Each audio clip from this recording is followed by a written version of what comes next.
Good morning, ladies and gentlemen. Thank you for joining us at ConspiracyCon 2002. I appreciate your being here. We've got a very, very good crowd here and a very, very good guest with a special introduction by a gentleman who gave last night, if any of you attended our banquet dinner, a very powerful tribute, a very heartfelt and emotional tribute to one of our lost soldiers, Bill Cooper. And that was given by his very, very good friend, Anthony Hilder, who gave an equally powerful lecture yesterday. I'm sure many of you saw that. Anthony Hilder wanted to introduce our next guest, and I think that's a great idea. I am going to then hand the podium over to him, and he will introduce Eustace to you. Ladies and gentlemen, with no further ado, Mr. Anthony J. Hilder.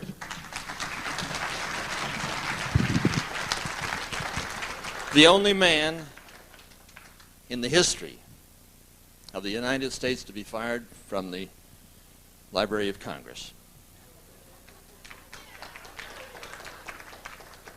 I'm looking at him right now. Ezra Pound was his mentor. He is, in my opinion, and I've said it many times before, the best single researcher and author of conspiratorial material and the Federal Reserve in the history of the world.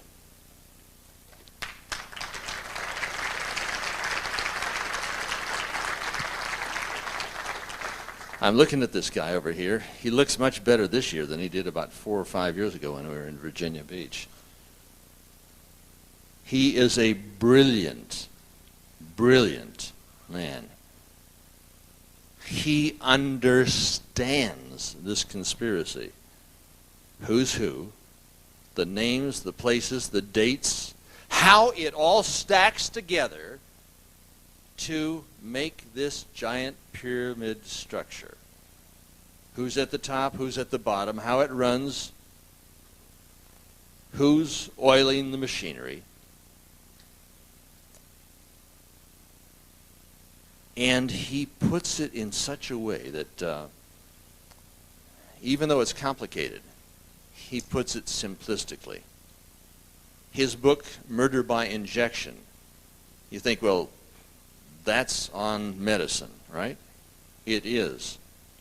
But it explains the whole thing on the Rockefellers, the Rothschilds, the whole pharmaceutical/oil industry that controls cancer. Cancer being the second largest industry in the United States of America. I just got back from Beijing and Tonghua and discovering that there is an herbal elixir that does, in fact, enhance the immune system to the degree where it can cure cancer. But Eustace Mullins is going to talk about the conspiracy not to give us greater health, but to give us sickness and despair. By understanding the bad guys, by understanding this pharmaceutical industry, by understanding the new world order, and those who would screech, Ein Volk, ein Reich, ein Führer, you can combat it. Because, like I say, if you liked what Hitler did, you're going to love what George Bush is doing. His book, The World Order, is magnificent. His book on the Federal Reserve is just pure brilliance. Would you all please stand with me right now and cheer the greatest living researcher in America, Eustace Mullins. Thank you, Tony. Okay. Yeah.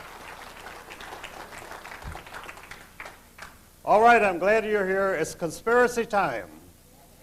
You know, a few years ago, I was in London with Bill Cooper, who is now deceased, and or murdered. And some people rented Wembley Arena, the biggest meeting place in England. They were going to fill it up with so many people wanted to hear about conspiracies. And when the press found out that I was going to be a speaker, they went wild. They had stories in all the newspapers, television stations, that Eustace Mullins is going to be here. It was almost panic. They did everything they could to stop me. When I landed at Heathrow Airport, they had the British officials were supposed to refuse to allow me to land in England because I was so dangerous. So these terrorists had gone to the British officials and said, you have got to put Eustace on that plane and not let him come into our country. So the British officials, who are not totally stupid, said, all right, show us his record, show us what he's done. And so there was nothing. They had nothing to show.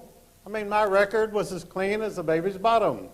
So the British officials said, we cannot deport Eustace Mullins. He hasn't done anything. So I was allowed to speak. But they put on such a press campaign that they knocked down the attendance of this great meeting to about 1/10 of what it should have been. And so Bill Cooper and I spent most of the time in the bar because there wasn't that much going on. But I have run into a lot of opposition. I was run out of Canada 3 times last year because the press simply goes berserk when my name is mentioned. And the reason is quite simple. They know that I know the details of the conspiracy, and they don't want you to hear them.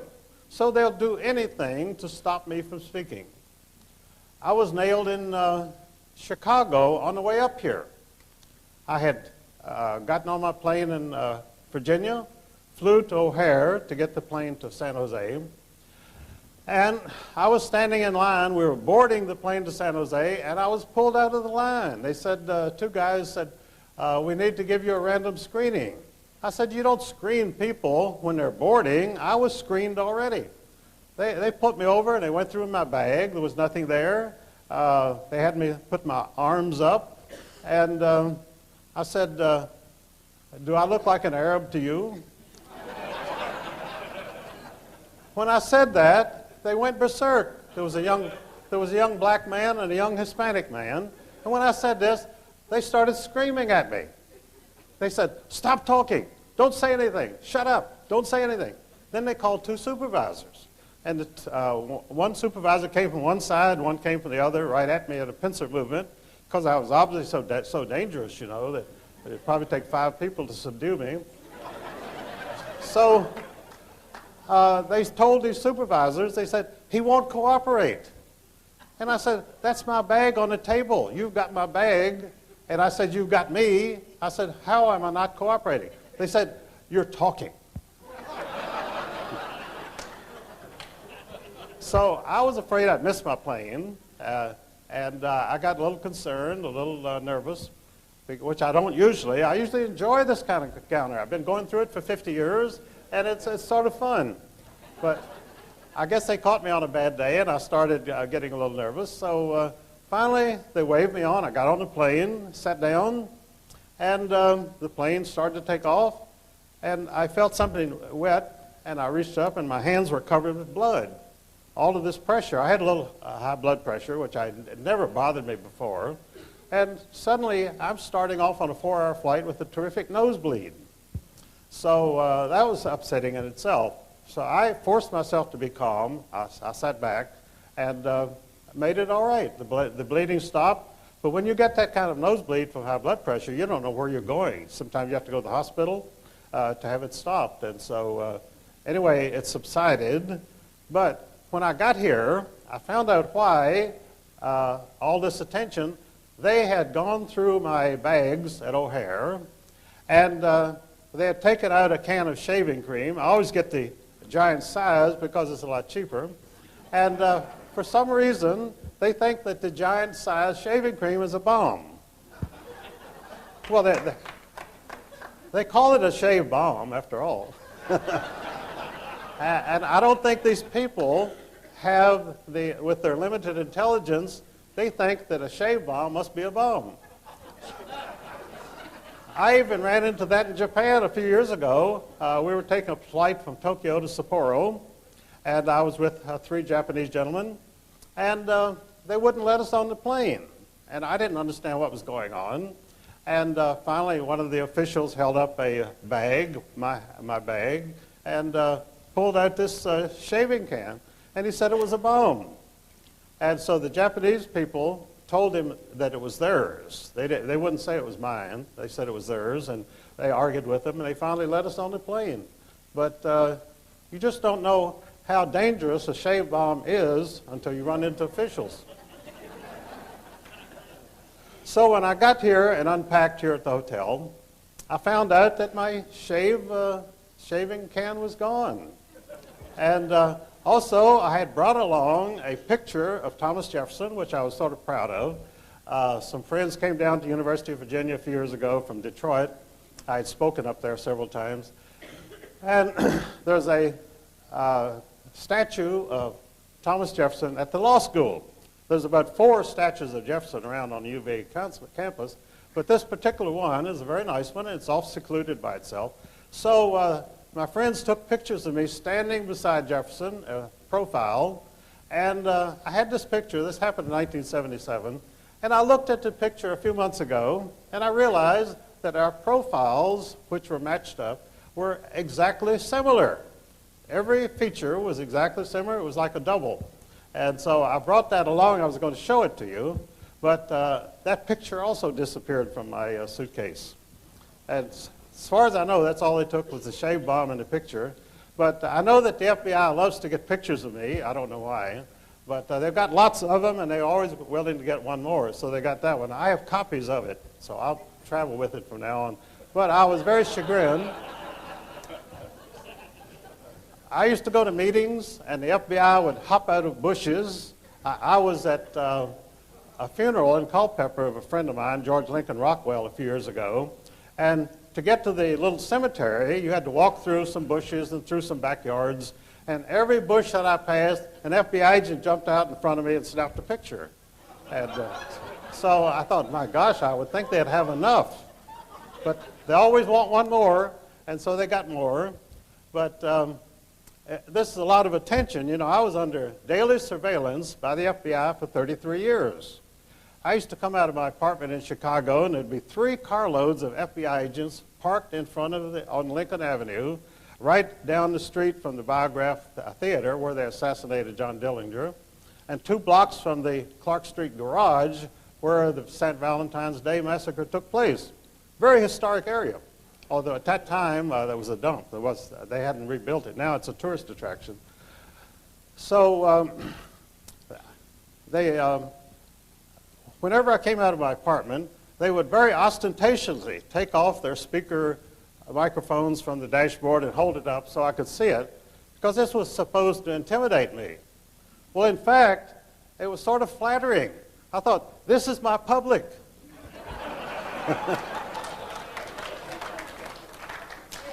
And it never really bothered me. They used to come and knock on my door, and they would say, Eustace, can we come in and talk to you? And I would say no. And they'd say, why? I'd say, because you steal things.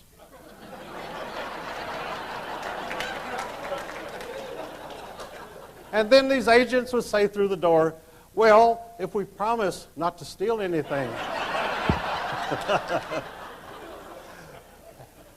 Because they were assigned to talk to me, they had to talk to me. And in fact, they waited outside of my apartment one day and chased me down the alley. They were calling Mr. Mullins, Mr. Mullins. And finally they came up to me and they said, we'd like to talk to you. And so I got in the car. I mean, I'm a very naive person. I got in the car sitting between 2 FBI agents, and we drove around. And they said, we only have one thing to ask you. Does anybody in the FBI owe you any money? Well, I was flabbergasted because I don't borrow money from anybody, particularly FBI agents. And so I thought very seriously. I said, well, no, I don't think so. And they kept insisting. They said, think hard. Doesn't somebody in the FBI owe you money? And I thought, well, no, not to my knowledge. In fact, nobody owed me any money, as a matter of fact. FBI agents are not. And so they finally went away very disappointed. And about 6 months later, I began to realize they were trying to bribe me. I mean, I'm a little thick. Things don't always sink in. And what they wanted me to say was, yes, in fact, you guys owe me $5,000, and I don't know why you don't pay me. And they would have paid me on the spot. They would have given me $5,000 because they wanted to sign me up. They wanted me on the payroll. And so they went away disappointed. In fact, they've gone away disappointed every time they've come around because I don't have rapport with them. But the fact is that for 20 years in Washington, whenever I was visiting there, I stayed in the home of an important FBI official. They were my oldest friends. And finally, one day, this official was going to retire, and he asked me to meet him down on 9th and Constitution at the Department of Justice building. We were to have lunch. And he came up, and he was very dejected. He said, Eustace, I can't have lunch with you. I said, that's all right. And then he said, they've told me, I'm retiring in 6 months, they said, if they found out that you've been in my house again any time before I retire, they're going to take my pension. And I said, well, that's no problem, because this is the way these people live. These are the rules they live by. I said, I'll just stay away and until you retire. And he was so dejected, so humiliated by his own employers that he could not have a friend in his home who had never been arrested, never got a parking ticket in his life and anything. And to him, it was the most mortifying thing I'd ever done. I said, look, don't think about it. I didn't contact him until after he retired. Then I went right back, and that was my Washington headquarters. I stayed there all the time. But this is what you have to do. This is power. This is terrorism. This is intimidation. This is forcing you to acknowledge that you as an American citizen have no rights whatsoever. And of course, I find that out in court. Whenever I go into court, let me tell you, when you go into an American court, Jerry Spence is one of the most famous attorneys in the United States. You see him on television. He wrote a book a few years ago called Justice for None. And the first sentence of that book is, there is no justice for any American in any American court. And I could verify that because I've been there many times, and I have never seen any justice whatsoever, and neither has most people who come in, because it's that kind of country. They have that kind of power, and they're terrorists, and they have only one enemy, and that is you. They hate you because, first of all, you outnumber them, and because they're afraid of you. Because they're afraid that if you ever find out what they're doing to you, you'll tear them from limb to limb, which is just what you should do.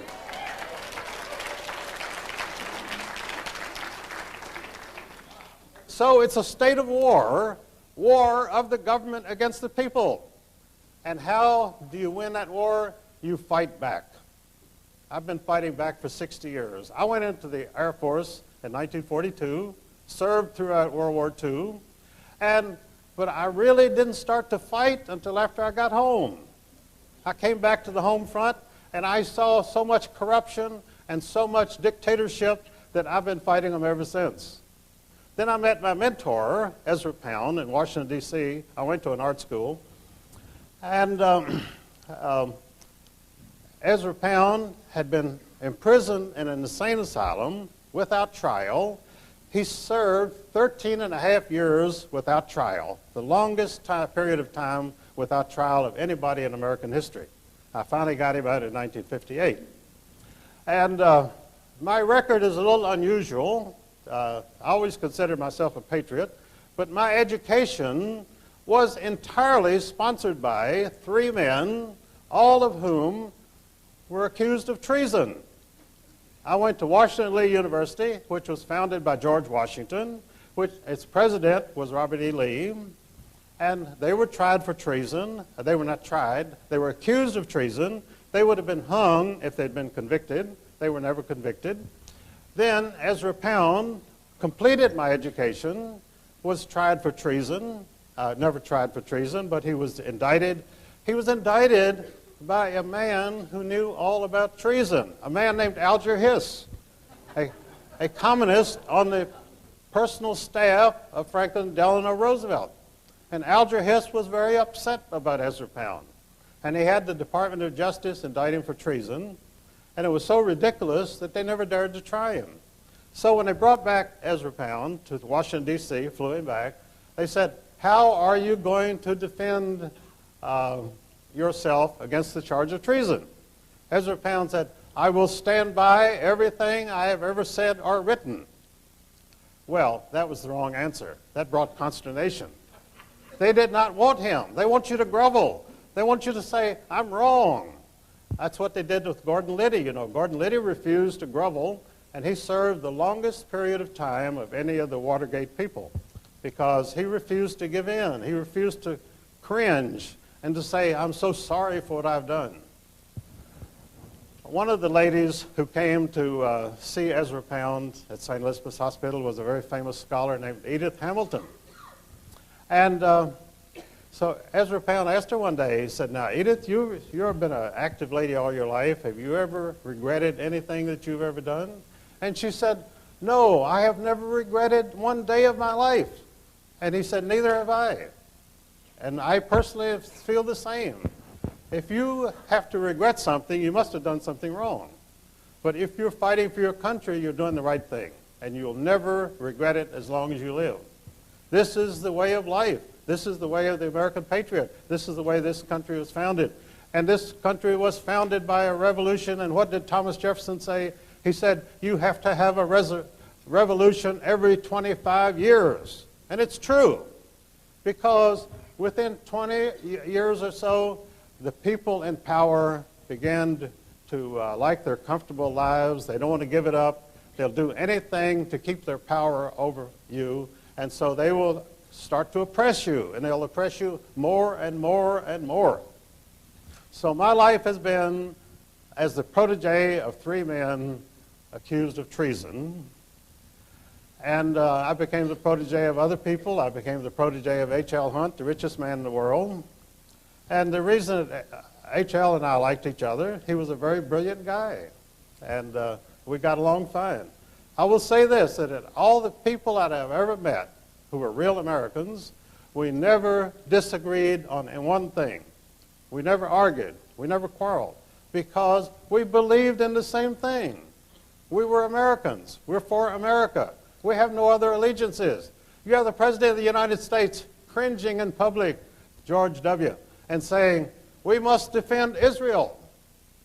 I never heard a president say we must defend Israel or any other country. We elected him to defend the United States.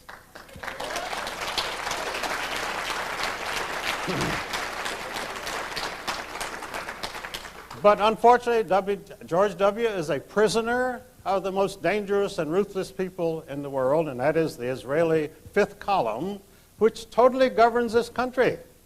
You have no Congress. You have no president. You have the Israeli fifth column.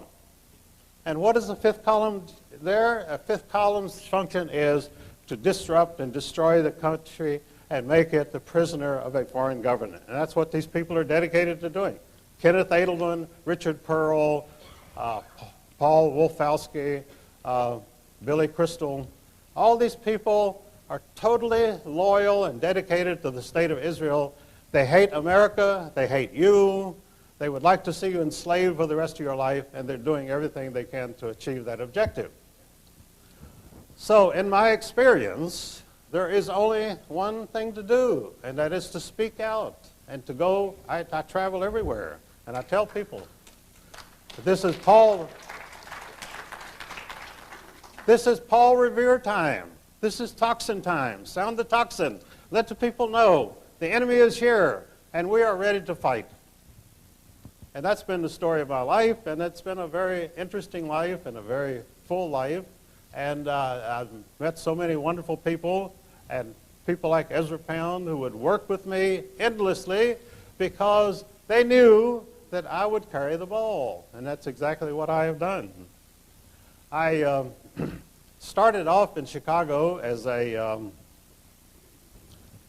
magazine writer, and then I went with a motor club, and we had a little newspaper which published bulletins, and every day I would call up the City News Bureau, which was a local reporter's outfit, and give them bulletins for their papers.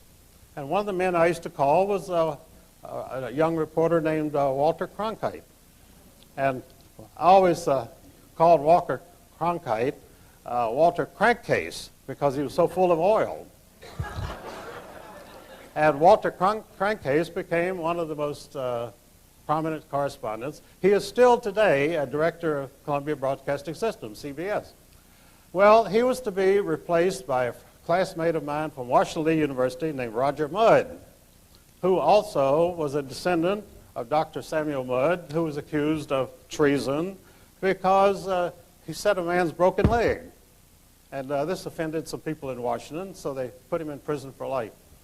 And so Roger became a very good journalist, didn't have a mean bone in his body, and he interviewed Senator Kennedy on his television program once. And Kennedy poured out this story about how he fought against the raging tides to save his pregnant girlfriend. And I go to Martha's Vineyard every year, and I have seen the place where this tragedy occurred. The water is 4 feet deep. Now, you couldn't even drown Chandra Levy in water 4 feet deep. So that's where the pregnant girlfriend drowned. And so Kennedy got so agitated about tourists coming there that he had the Massachusetts State Highway Department tear down the bridge because he was running for re-election, a tight re-election, and hundreds of people were flocking to see the bridge and driving down there. So he had to rip out the whole bridge. I think they put it back now, but for about 5 years you couldn't even drive down there. But these people are so cowardly. They're fearful all the time. They don't enjoy their power because they're so afraid of you. And so what you've got to do is to hate them as much as they hate you, frankly. I'm not an apostle of hate, but that's what you have to do. In your own self-interest, you have to know these people, know what they're doing, know what their programs are, and that's why they go after me with all these newspaper stories, TV denunciations. I spoke at a meeting of the Constitution Party, Pennsylvania, a couple of weeks ago. I was invited to come and speak. When I got there, they had backed down. They didn't make a reservation for me at the hotel. And they said, well, we're told that you're anti-Semitic. And I said, who told you that? Bring them in. Let me hear the witnesses. Well, they didn't have any witness. They had some words typed on a piece of paper, paragraph, which they claimed was from one of my books. It's a book that I never even published, and I haven't seen it. And they didn't have a copy of it. But they said, did you write this? I said, certainly not. Then they said, well, will you, before you speak, will you assure the audience that you're not anti-Semitic? I said, certainly I will, and I did. And so I balked them at every turn, but I finally had to sue them. I threatened to sue them to get my pay because they refused to pay me. But they were just a bunch of rats who had decided they were going to give me the business, and it didn't work. And the reason they attacked me in Chicago, if you've seen Sid Skolnick's writings, Sid is a very aggressive reporter up there. And he uncovered the story of Mossad, the Israeli intelligence agency. Mossad got its income from the Chicago Public Works Department because the mayor was Jake Arvey, a Zionist, and he was backed by Colonel Henry Crown, the armaments king of General Dynamics Corporation. And so they cooked up a scheme where they had 10,000 alleged workers at the Chicago Public Works Department who didn't exist, and those 10,000 checks every month went to Mossad, and that's where Mossad, they became the most powerful intelligence agency in the world because of that income every month. And in fact, a repercussion of this happened a couple of years ago when all of downtown Chicago started to be flooded. All of the old sewer pipes collapsed, and everything was flooded downtown Chicago because no work had been done there for many years. The 10,000 mythical workers did no work, and all the money went to Mossad. Well, they knew that I knew this, and so they were laying for me when I landed at O'Hare Airport. And I wasn't expecting a thing. I thought I was just going to get on my plane and fly out here. It didn't turn out that easy, but I made it anyway. Because whatever you do, keep going. Don't look back. And Satchel Paige used to say, if you look back, you'll see whether they're gaining on you or not. And you don't want to do that. Just keep on running. And that's the way to go for it. But as I say, they kept Ezra Pound in prison for 13 and a half years. And I met a newspaper man who, a congressman owed him a favor. His father owned a newspaper in North Dakota, the biggest newspaper there, and he backed Usher Burdick for election to Congress. And so Usher Burdick owed him a favor. So Rex went to Usher Burdick and said, I took Rex to meet Ezra Pound, and Rex talked to him, and he said, well, you don't belong in here. And Ezra Pound said, don't you think I know that? And so he said, I'll do something about it. So he went to Usher Burdick, and Usher Burdick went on the floor of Congress and said, why is the government holding this man? There was no answer, because they had no reason to hold him. So they had an 8-minute hearing, and after 13 and a half years, Ezra Pound walked out a free man. But they made one proviso, that he leave the country, even though he's a citizen in good standing. Well, he had married an English girl, and they had lived in Italy, so he was perfectly willing to leave. But I wish he had stayed, because the United States needed him. They need him today, because this was a very great man. And he initiated and commissioned me to write the Federal Reserve book because he knew it was important. And I went to the Library of Congress, and I got the material, and I published it, and it's been in print since 1953, and many subsequent editions. But he was the spark plug, which got me onto this whole thing. He had studied world politics for 30 years because many of his young friends in the First World War had been killed, young artists, young writers, and he wanted to find out why. Why were these people dying? He couldn't find out why the war was being fought. Well, it was quite a few years before I found out why the war was fought, and I found out through Winston Churchill. Although the Industrial Revolution originated in England, they became obsolete, and the Germans began to manufacture things, and they were so superior. Their products were so better and newer and more modern, and the British could not compete with them. So by 1910, England was facing bankruptcy because they couldn't sell their products abroad. People preferred the German products. And because of this, you had World War I and World War II. That was the only reason. Germany and England had no quarrels. In fact, they were cousins. The Kaiser Wilhelm and King George V of England were first cousins. They were part of Queen Victoria's family. In fact, so was the Tsarina of Russia. At that time, the aristocracy of Europe was just one big family. So there was no reason for any war. And suddenly we had this terrible war. And it was done through assassination of Franz Ferdinand, but it was all a put-up job. And then they had a replay in 1939. And Ezra Pound came back to his native country from England to tell the American people, don't be suckers a second time. Don't get drawn into a Second World War. And Charles Lindbergh was saying the same thing, America first. Many prominent Americans were saying this. But it did not have any effect because the money behind the war was so big that there was no way that they could not have it. And so they had the war. And they had it through what they called Pearl Harbor. Now, when we had the attack on the World Trade Center, they initially said it's another Pearl Harbor. Then they backed up on that because they realized that by now most people in this country knew that Pearl Harbor had been staged. The Japanese had more or less been suckered into attacking it.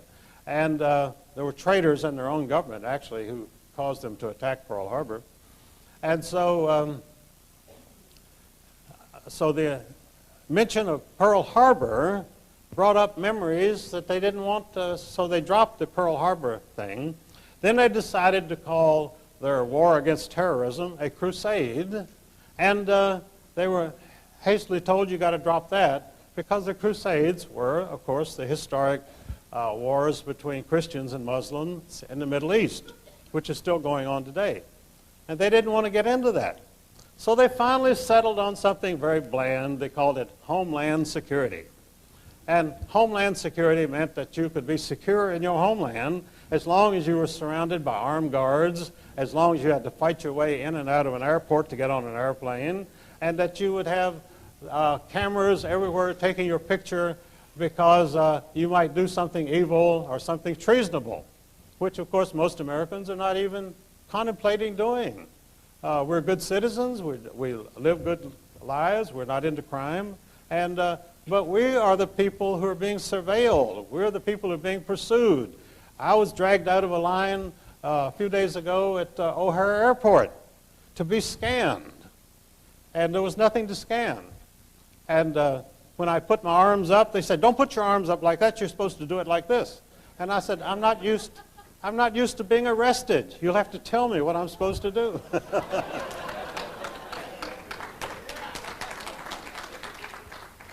And I almost had a small riot. I had these two inspectors, and then I had the two supervisors rushing at me. And you would have thought John Dillinger was on the loose, you know. Stop this guy. Stop him before he kills more. But I survived that, and I've survived many things. But as I say, the 33 years of FBI surveillance that I endured, I found very interesting, and it showed what the country has come to, because they have to fight phantoms. They don't want to fight the real enemy, because the real enemy is in the conspiracy, and they're running the show. So the conspirators are fighting you, and that's why we're here today. And in fact, I think Brian may have overlooked, he thanked a number of people about making this meeting possible, but I think he missed one, and that was Dan Rather. I think that you wouldn't even come here today if it wasn't for Dan Rather lying every night, and you have to come here to find out what's going on.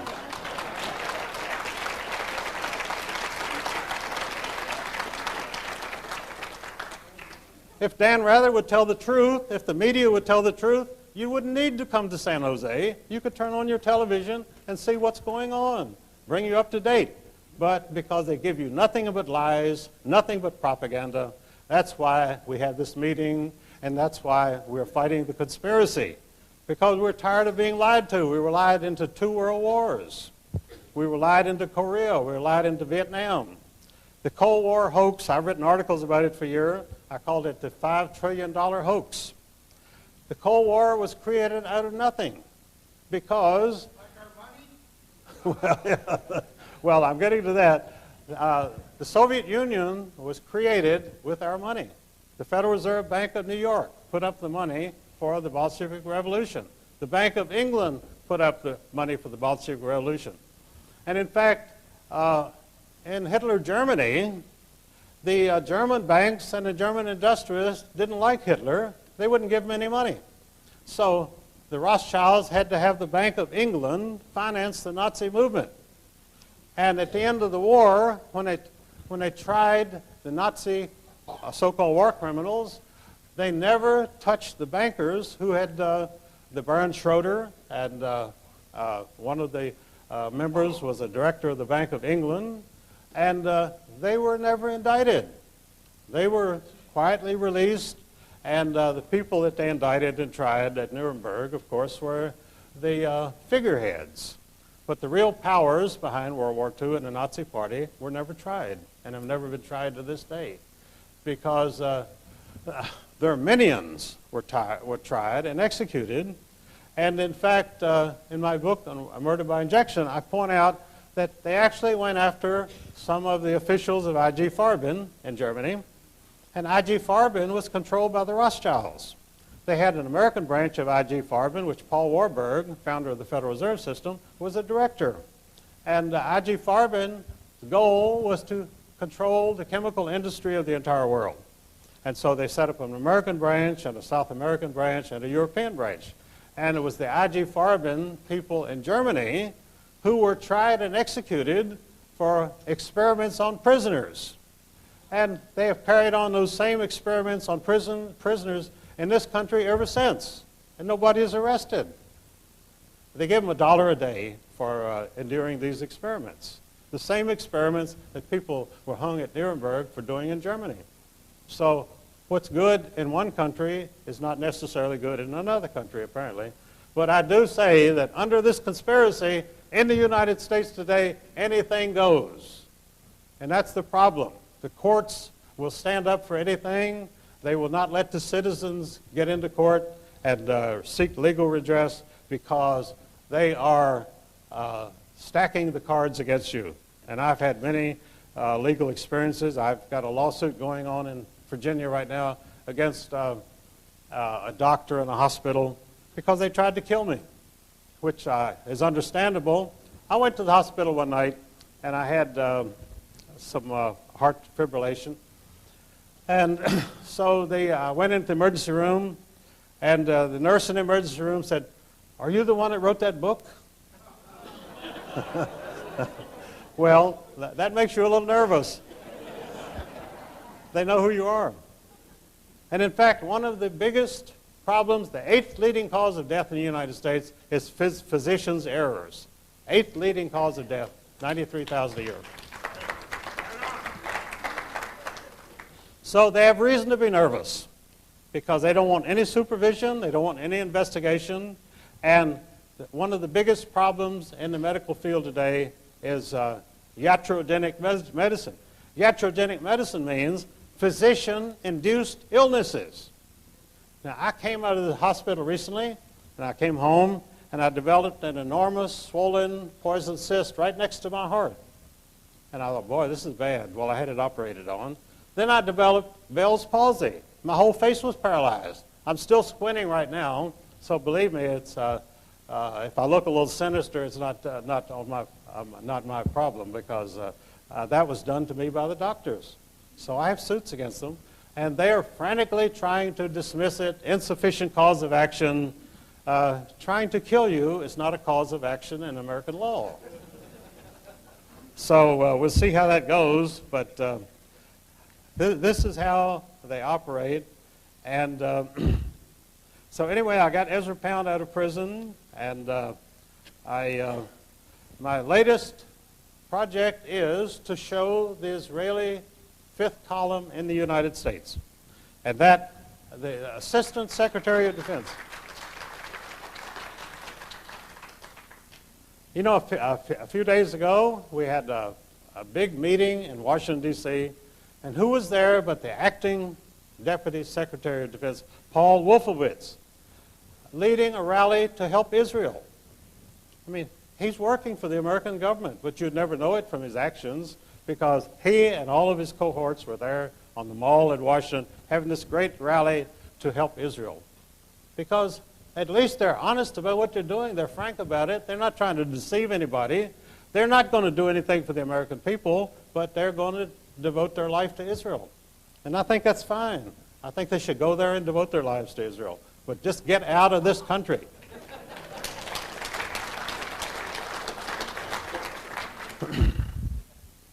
Now, after 9/11, by the way, you might have seen some commentary about the fact that the government, no one in the government wants to touch 9/11. They don't want any investigation. 11 days after Pearl Harbor, they had the first of 8 investigations going in Washington about Pearl Harbor. But now they don't want to touch any investigation, and the reason is they're terrified that you will find out what happened. So no investigation. The Democrats and the Republicans are in accord on this, and President Bush is in accord on this, that there will be no investigation because there are too many unexplained stories. There is the disappearing plane which hit the Pentagon. They can't find any trace of it. And so it must have been a detonation of some kind. And, of course, the World Trade Centers. If you've ever seen demolition buildings on the television, you see how gracefully the thing sinks to the ground. Well, this is exactly what the Twin Trade Towers did in New York. you saw them sinking gracefully down. Now, an entire building does not sink down when a plane hits it. I don't care where the plane hits it, at the bottom or the top, but they were mostly at the top. But there again, General Parton is a good friend of mine, and he was the explosives demolition expert for the United States Air Force. And he tried for months to testify in the Oklahoma City bombing. They wouldn't touch him. They wouldn't let him testify because they didn't want his expert witness testimony. Leading demolition expert could not testify about the Oklahoma City bombing because he had stated, and has stated many times, that the Oklahoma City bombing came from inside out. They parked this truck out front, which supposedly blew up the whole building, but it didn't make any hole where it was parked. Because these were real demolition experts, and they directed the whole explosion into the building, leaving the street absolutely safe where it was. You could have been under the street and you wouldn't have been hurt. So that is how they're constantly defending their lies and their conspiracies, and that's why you're here, because believe me, we have got conspiracies enough for everybody. I have been denounced in the press many times as a conspiratologist. And a conspiratologist is not a person who knows anything about conspiracies. He's a person who invents conspiracies. And I have never had to invent a conspiracy in my life. I can't keep up with all the ones that are already going on.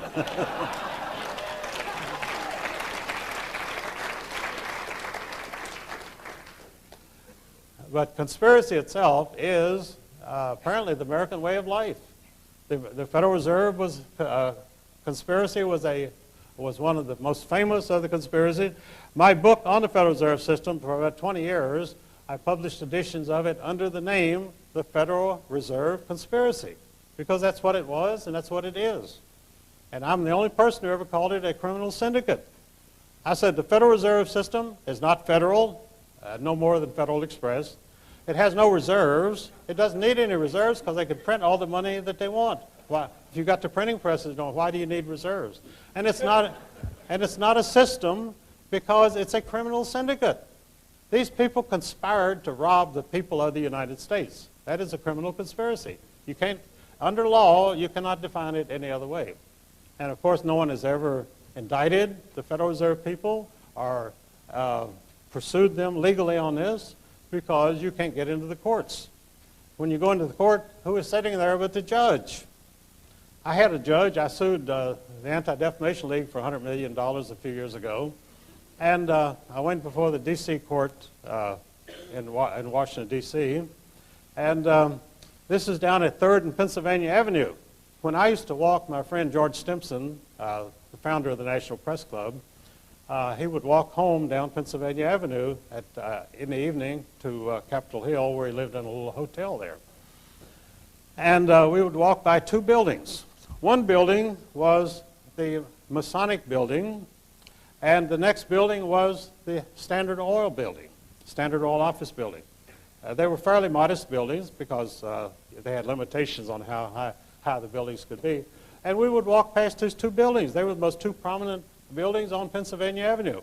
Well, they finally realized it was a little obvious, so they tore them both down and they built a big new courthouse at 3rd at Constitution, and that's the federal courthouse. That's where I went with my lawsuit. Well, the judge that they assigned to me was named Judge Harold Green. And Harold Green was the one that broke up the American telephone system because the people in Russia were always complaining to the United States that we had such a wonderful telephone system and they had a lousy telephone system and it made them look bad. So Judge Harold Green decided, well, if we want to get along with the Russians, we've got to make our telephone system as bad as theirs. I mean, these people have odd ways of thinking. It's very difficult for you to follow their line of thoughts because they're insane. Criminally insane. And as I say, I got my education in the insane asylum under Ezra Pound, so I know all about it. I went to 4 of the best universities in the United States, and I didn't get any education. And we were all veterans, and we would have meetings at night, and we'd say, what's going on? we're not getting any education here at these famous universities. And they didn't know what to do about it. They were very concerned, and the professors were all like scared rabbits. They were scared to death. They were scared to open their mouths.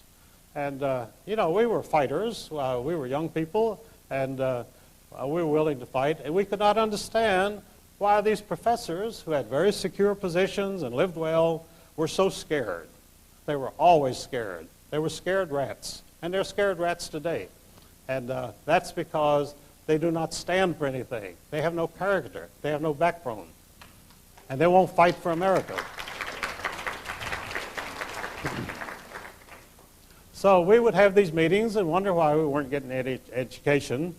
And I finally left the university and went to Washington to go to art school. I said, I might as well study art. I can't learn anything at an American university. In fact, in my biography of Ezra Pound, I stated that no one is so cut off from learning as a student at an American university.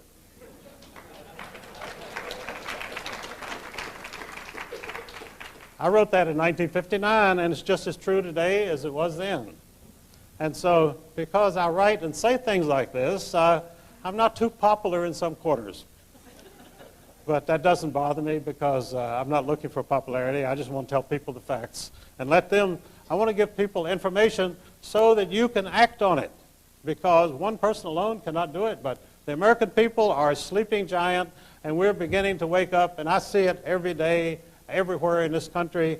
We're fed up. We realize that we've got to put an end to these lies. We've got to put an end to this corruption. We've got to put an end to this treason. We cannot have a foreign fifth column running the government of the United States. It's as simple as that.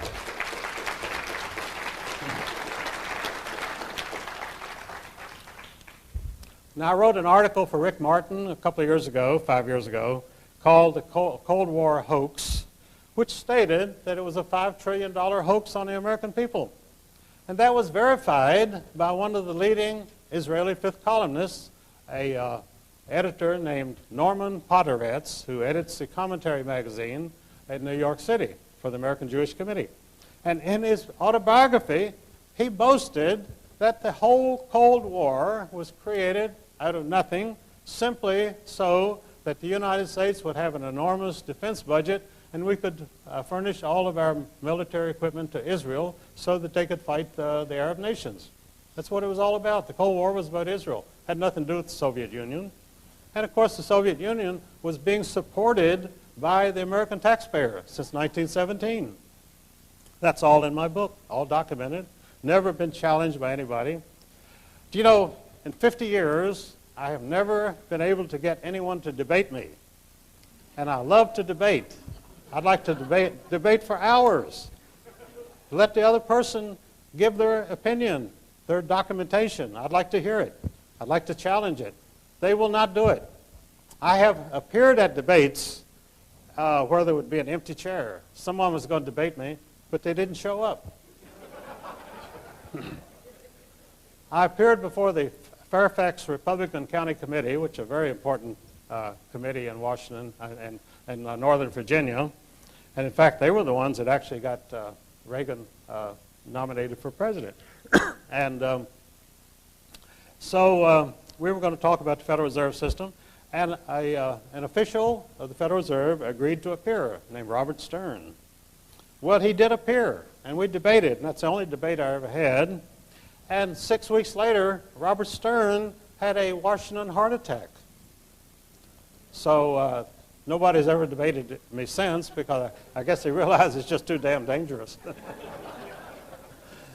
But I've seen so many things like that happen. And as I say, the Cold War was totally phony because we had created this demon, this monster, which did not exist.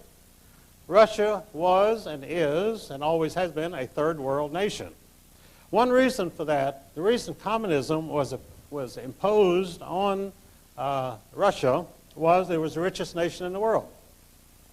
The Tsar of Russia was the richest man in the world. He controlled wealth which was unimaginable anywhere in the world. And because of that, his cousins in Germany and England, who were the kings of Germany and England, hated him, envied him. Rich people have a lot of envy. They can't stand to see anybody who has any more money than they have because it just kills them. They can't even live. They say, that SOB has got 10 times as much money as I have. And they can't sleep at night. It's just something they can't get over. So they murdered the Tsar and took his money. And in imposing communism on the American people, which was done by the British Secret Service, by the way, the Russian people had no part in the Russian Revolution. Didn't even know what was going on. It was done by the British Secret Service, working for King George. So they took all of Tsar's gold, and they shipped it to the Bank of England and to the Federal Reserve Bank in New York. And that left the nation, the new nation of Soviet Russia, with no money. So we had to start sending them money right away because their money was in the Federal Reserve Bank in New York. So the American taxpayers had to make up the difference. That's the way things work. It doesn't, I don't know if it makes any sense or not, but that's the way it works anyway. And so the Russians had no capital, no gold, and so they've been supported by the American taxpayer ever since. We have had relief missions to Russia in 1917, 1919, 1921, and J.P. Morgan Company became the biggest supporter of Soviet Russia. Dwight Morrow, who became the father-in-law of Charles Lindbergh, Jr., was their biggest supporter. J.P. Morgan. Now, the communists were supposedly, they hated capitalists and they hated banks, bankers. But yet J.P. Morgan, the most famous banker in the world, was practically the sole supporter of the Soviet Union. And for many years, only 2 people could land at Moscow airport without permission, flying any time. They were Armand Hammer, founder of the Communist Party of the United States, and David Rockefeller, who may be the real founder of the Communist Party, I don't know. But anyway, Armand Hammer had the title and David Rockefeller had the money.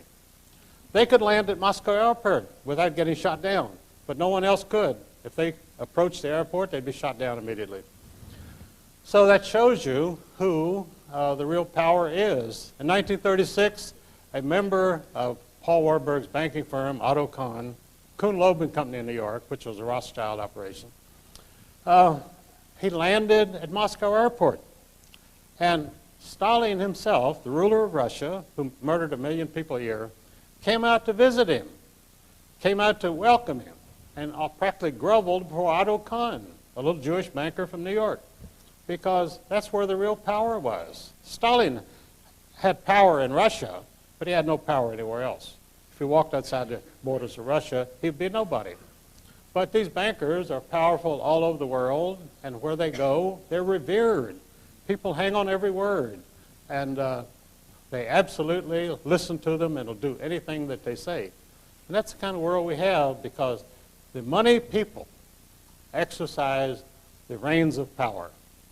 And they can call themselves democracies, they can call themselves fascists, they can call themselves Nazis or communists, but they're all the same people. And the people in those countries, we denounce communist countries and fascist countries, but this country, as many commentators have said over and over again, is becoming the most fascist country in the world because the government becomes more powerful, the people are stripped of their liberties, and we have these plebiscite elections where the candidates for election refuse to tell you what they stand for. They don't dare tell you what they stand for, because if they did, you wouldn't vote for them.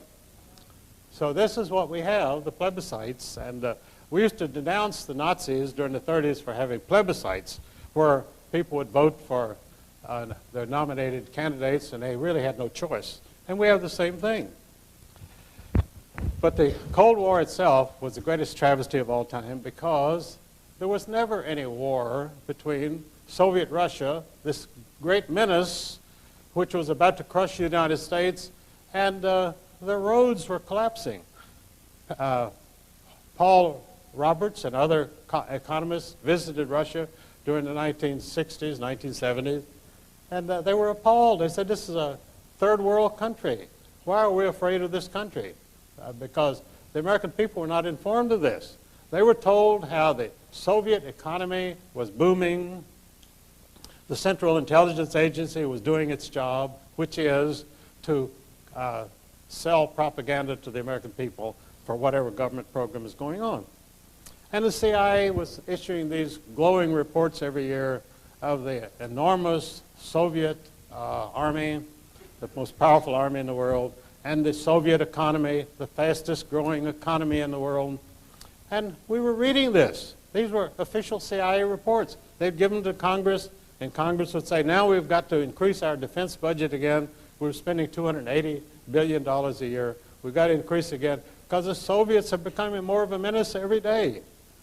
And the Soviet Union did not even exist as a military power. They finally went into Afghanistan, and a few tribesmen in Afghanistan crushed them, and the whole country collapsed. That was the end of communism, because they went into Afghanistan. So it was obvious that they would never have attacked the United States. It wouldn't have lasted 2 days. But this is the sort of misinformation that you get from official sources. And because of this kind of information, we do not know what's going on. We have to make decisions about our country when we don't have the facts. We have no information. That's why you're here today, to get your information, because you don't get it from the press. You don't get it from Dan Rather. All he's doing is carrying out the government propaganda. And we don't need any more propagandists. We want the truth. And that's why we come here. And this is a growing sentiment throughout the United States. Now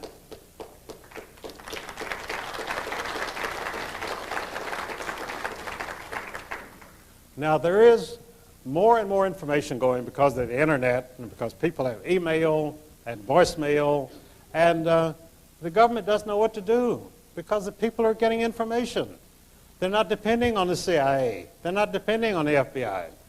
And this puts them up the creek because they have to now reorganize their programs because you people are finding out what's going on. You're finding out the motivations behind all of these mysterious foreign policy adventures, NATO, going into Somalia, going into Haiti, bombing Yugoslavia.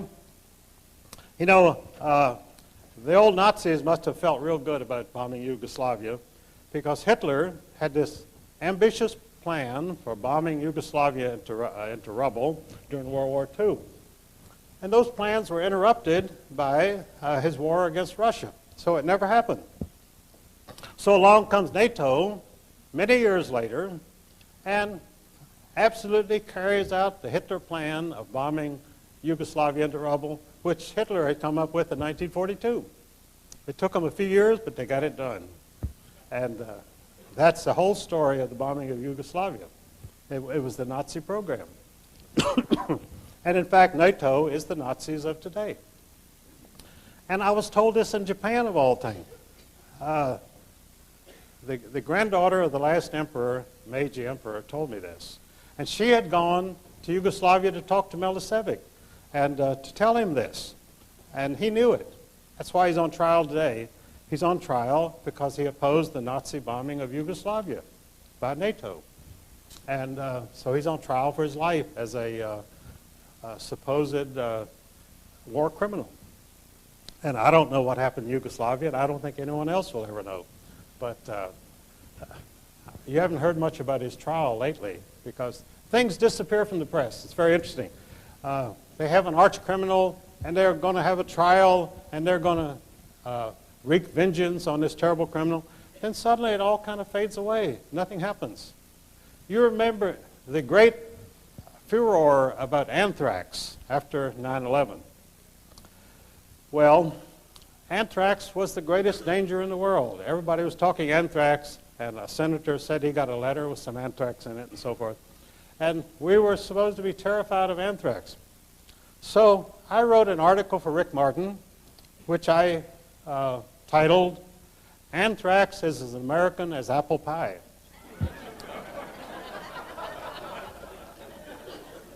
Which it was. Anthrax as a weapon was contrived in the United States because Winston Churchill had decided that they had to have 2 wars against the German people, and they couldn't go on like this because Britain did not have the wherewithal to continue fighting wars against Germany, and they couldn't compete with them. So Winston Churchill, being a practical person, decided to exterminate the entire Russian people, the entire German people. And so he came to the leading chemist in the United States, James Conant, president of Harvard University, and he said to Conant, I need something to wipe out the German people. Now the Germans are supposed to be the great exterminationists. They're supposed to be the people who want to exterminate other people. But in fact, the only candidates for extermination in the 20th century have been the German people. Because Churchill said to Conant, get me something that'll kill every human being in Germany. And Conant said, well, fine. You know, after all, he was president of Harvard University, and he wouldn't be shocked by a request like that.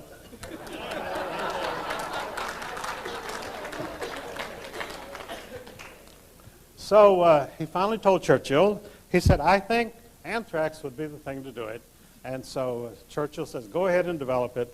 And he developed anthrax cakes, which would be dropped in Germany. And it would be fodder for animals, which was impregnated with anthrax. And the cattle would eat this, and then the people would eat the cattle, which the Germans would eat the cattle, which were now heavily impregnated with anthrax, and they would die slow, agonizing deaths. Well, this seemed to be just the right thing. So they made 5 million of these anthrax cases, and they were going to drop them in Germany. But then the war ended. The Germans quit on us, and so they never had a chance to exterminate them. So these 5 million anthrax cakes were stored in England for many years, and finally, in the 1970s, they realized they had to get rid of them, so they burned them. So here you had clouds of burning anthrax going over England. I don't know how many people that killed, because nothing was ever said about it. And so then we heard nothing more about anthrax until suddenly they said, Saddam Hussein of Iraq has anthrax. Well, if he had anthrax, it came from the United States because we were the only people that produced anthrax. But nothing was said about that. So all of a sudden, we had this terrible weapon which we had to be fearful of anthrax. And the papers were full of it, the news programs every night, anthrax, anthrax, anthrax. And this went on for months. And then when my article came out about anthrax as American as apple pie, anthrax disappeared from the news. How long has it been since you've heard of anthrax? They'll mention it once in a while in a passing, but the great campaign of anthrax was abandoned because I had exposed the fact that James Conant had worked on it right here during the war at Fort Detrick, Maryland. Same place they developed AIDS, by the way. They're very active at Fort Detrick. They come up with a lot of stuff. And so they just had to give up on the anthrax because they were using the anthrax scare to also have a new smallpox scare. They were saying that the bioterrorists not only are going to give us anthrax, but they're going to spread smallpox. So they had 17 million decaying doses of smallpox vaccine, which they wanted to get rid of. So the government was going to inject these with 17 million Americans with these doses, which were probably, they admitted a lot of them would be fatal because they were no longer usable. And they finally had to abandon that. But the pharmaceutical companies were dead set on going ahead with the great smallpox vaccination, which never happened because the risks were too great. They would have killed thousands of people. So they had to abandon that. And of course, I say they abandoned the great anthrax campaign. But these things disappear very quickly from the news. You never hear it again. None of your commentators will say, whatever happened to the great anthrax scare, whatever happened to the great smallpox scare. They simply go on to other things because they have new programs coming up all the time. And it's a corporation mentality because we have a corporate state, and corporations develop programs to promote this and to promote that, and every employee has got to get behind this 100%. And if you have any laggards who say, well, I'm a little dubious about this, they're out the door before they know what happened to them. And that once you get out on those terms, you don't get employment anywhere else. Because when you leave one corporation, if you don't have a recommendation from them, you can't go to another corporation and get a job. That's how they operate. So another thing that I wrote about recently was called the $6 trillion robbery. Now, the $6 trillion robbery was the Great Recession of 2000. Between March and November of 2000, Alan Greenspan, chairman of the Federal Reserve Board of Governors, finally brought about the recession that he wanted. It took 6 rapid interest rate increases to bring the country and the economy to the point of collapse. 6 increases before he could do this. Now, during the great boom years, what they call the new economy, Greenspan had initiated 22 measures over the years at the Federal Reserve Board to increase the flow of money, increase the supply of money. And so the stock market boomed, and the prices kept going up and up and up. And so then one man, supposedly, of course he doesn't do it alone, Greenspan was told it's time to have a crash. So he started initiating these interest rate increases. And the financial commentators said, why is he doing this? And Greenspan said, there's the threat of inflation. And the Wall Street Journal said, there is no inflation. And he said, yes, but there might be. Some point in the future, we may have inflation. So we've got to act now promptly so that this inflation won't develop.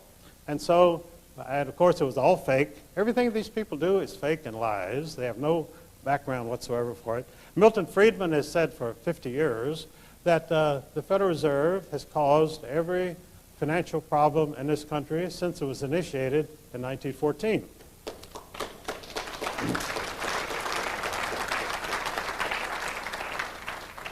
And Milton Friedman should know because he was the official consultant to the Federal Reserve Bank of San Francisco. So he knew what he was talking about. But he actually disagreed with many of the things that the Federal Reserve did because they were too artificial, too contrived. They had no basis whatsoever, for no financial information behind them. They simply did it because this was their program. They wanted the market to go up or they wanted the market to go down. And they had the mechanism to do it. They had the interest rate increase. They had the fact that the Federal Reserve Open Market Committee could buy or sell government bonds on the open market. That either increases or decreases the supply of money. And the stock market daily prices are totally dependent on the money supply. If it goes down, the prices go down. If it goes up, if the money increases, they go up. So people on the inside always know which way it's going to go. They know 3 or 4 or 5 or 6 days ahead of time. And they can get in there and make their money. And if you are buying stocks, you have no idea any of this is going on. And you have these Wall Street analysts who are constantly telling you, oh, this is a good buy, you better get this is going up. And you buy it, and it goes down. Because Greenspan has done something to decrease the money supply, and the stock goes down. Then you don't know whether to panic and sell it or whether to hold it and it'll come back up. Well, it always comes back up. You know, J.P. Morgan was asked one day by a reporter, he said, Mr. Morgan, this is about 1910, he said, Mr. Morgan, what is the market going to do? And J.P. Morgan said, my dear sir, the market will fluctuate. And that's how he made his living, because it fluctuated. If the market remains stable, after all, the worth of United States steel is about the same from one day to the next, but the market goes up and down because it's being manipulated. And as I say, U.S. Steel itself has the same resources, the same profits that it had last week, but the market will drop 5 points. And that's because of the way that they manipulate the markets, and that's how they steal from you. And so the $6 trillion loss, which American people suffered from March to November of 2000, I call it the $6 trillion robbery. Greatest robbery in history. Al Capone never made as much money in his whole life as the Federal Reserve people make in one day.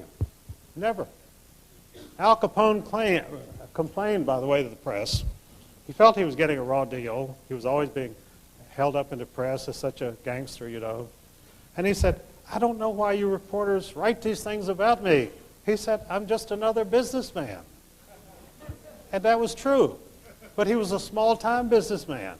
The big boys didn't even know he existed. They got their liquor from him, but Al Capone could never touch the resources and the money that these Federal Reserve bankers rake in every day of the year.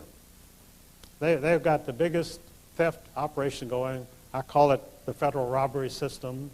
And the income tax, which they set up, by the way, to protect their own fluctuations of the market by simply taxing you so you'll have less money to spend. And they don't care how much money you have, but it's a control mechanism. It keeps you in line. You want to go out and buy something, you can't do it because the Internal Revenue has withheld it from your salary as a tax. And that's how it's actually the jackboot pressing down on your neck forever. 1984, George Orwell. We've got everything that George Orwell predicted in 1984. We've got the newspeak, double speak, everything. It's all happening here every day. And he wrote this back in 1948.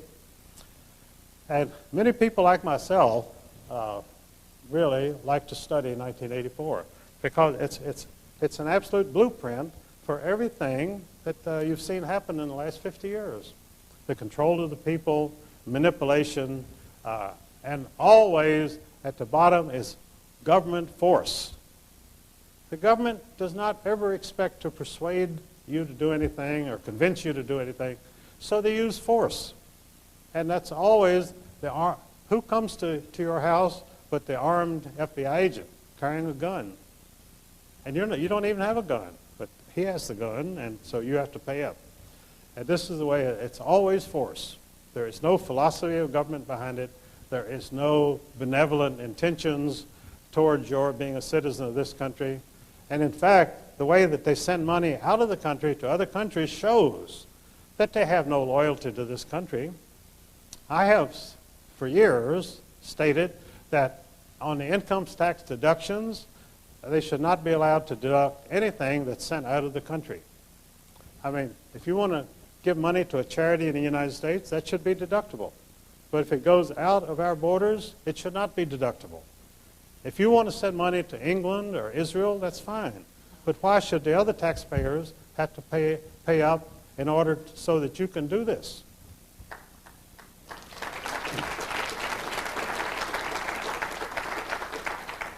And you know that for 50 years, I'm the only person that's ever made that proposition.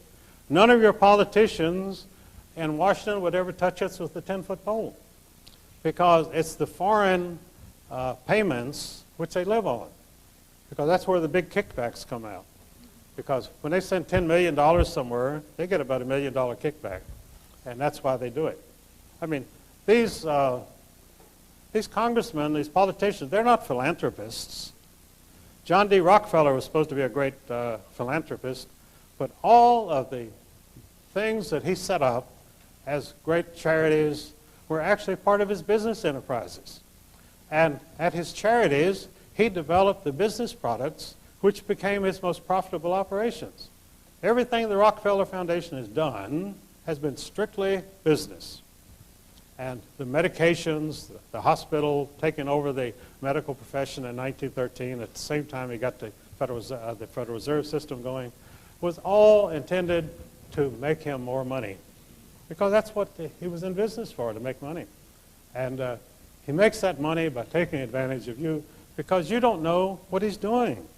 Because these things are always presented as all of the charities and philanthropies have, I read all their charters years ago, they're all written by the same lawyer in New York, Elihu Root. And they all say the same thing, the welfare of mankind. And it turns out to be the welfare of John D. Rockefeller.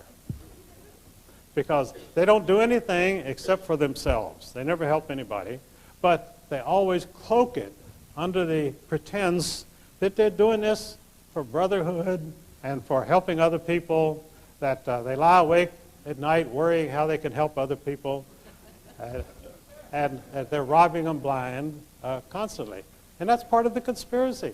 Not only to steal from people, but to make you grateful for having been robbed.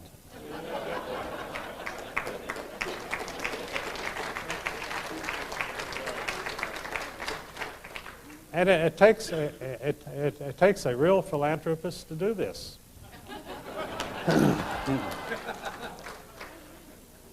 You know, I said I was a protege of H.L. Hunt, and I wrote some books with him down in Dallas. And H.L. Hunt did not leave a foundation because he knew they were all fake. And he didn't want some communist giving his money away. I knew John MacArthur also, who had the Bankers Life Insurance. He was a billionaire too. And John MacArthur was as good a patriot and American as you would ever want to meet in his life. And when he died, he left his money to a foundation. And that foundation today almost exclusively gives $350,000 awards to a lot of people every year. They call genius grants. And these geniuses, when you read what their projects are, I mean, you can't read it without laughing. And they also have a great bias because practically all the recipients of John D. MacArthur grants are lesbians because the lesbians run it, and after all, they are very partial to their own people. So if you're not a lesbian, don't apply to the MacArthur Foundation. You may be a genius, but you're not going to get the grant. And all of these foundations are totally taken over by people who hate the capitalists who accumulated the money to endow the foundations. They're always taken over by people who spend the rest of their lives fighting everything that these people stood for. John MacArthur must be turning over in his grave every day. Henry Ford, the Ford Foundation, became the most communist of all the foundations. And Henry Ford used to give my friend Elizabeth Dilling in Chicago $5,000 a week to fight communism. So after he died, his money has been spent to promote communism. And that's what it's been doing ever since. So I don't want to run over time here, but let's see what I've got really important that I want to get across to you. Half an hour? All right, good. Oh, I can cover a lot in that. What is the fifth column? Pardon? What exactly is the fifth column? Oh, well, I want to talk about the reign of terror. Now, what we're seeing take place in this country today, the sort of thing I went through at O'Hare Airport a couple of days ago, terrorism. By the way, these two inspectors who were giving me such a rough time there, and I told him, I said, look, I don't understand this. I'm not a terrorist. And this little Hispanic boy said, well, this is not about terrorism. And that was stunning to me. I mean, here I was being scanned and pulled out of line in the airport, and he said, it's not about terrorism. But it was about terrorizing me is what it was about. But he wouldn't say that. And this whole thing, by the way, see, we had the American Revolution without terrorism. Because these were real patriots fighting for their land, fighting for the land that they loved. And the place where I live in Virginia, the Shenandoah Valley of Virginia, and Thomas Jefferson's Monticello just across the mountain, I saw studies recently that it was these Scotch-Irish Presbyterian people who lived right there in the Shenandoah Valley who were the actual instigators of the revolution. They were the ones that wanted to fight. And they started the fight, and that became the American Revolution. Started right there where I live in Virginia. So that's probably why I'm out traveling in the country today, carrying on the revolution. That's what my people have been doing for 200 years.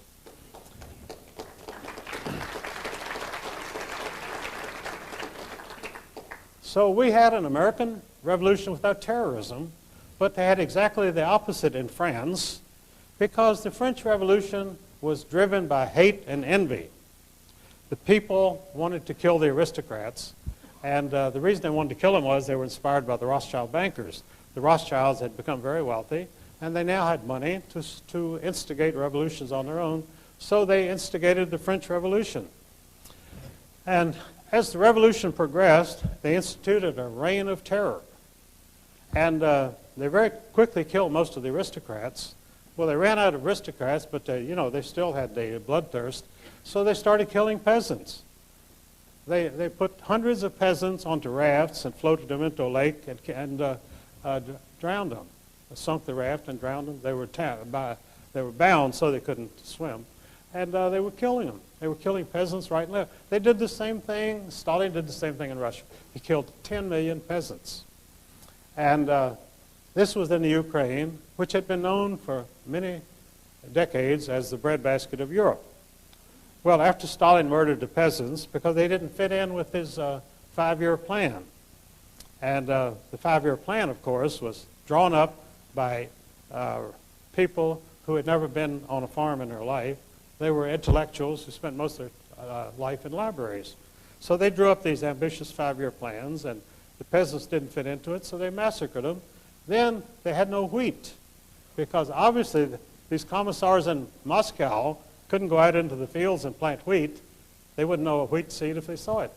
So Russia's been starving ever since, and we've had to support them ever since because they don't have enough to eat, and they're starving today.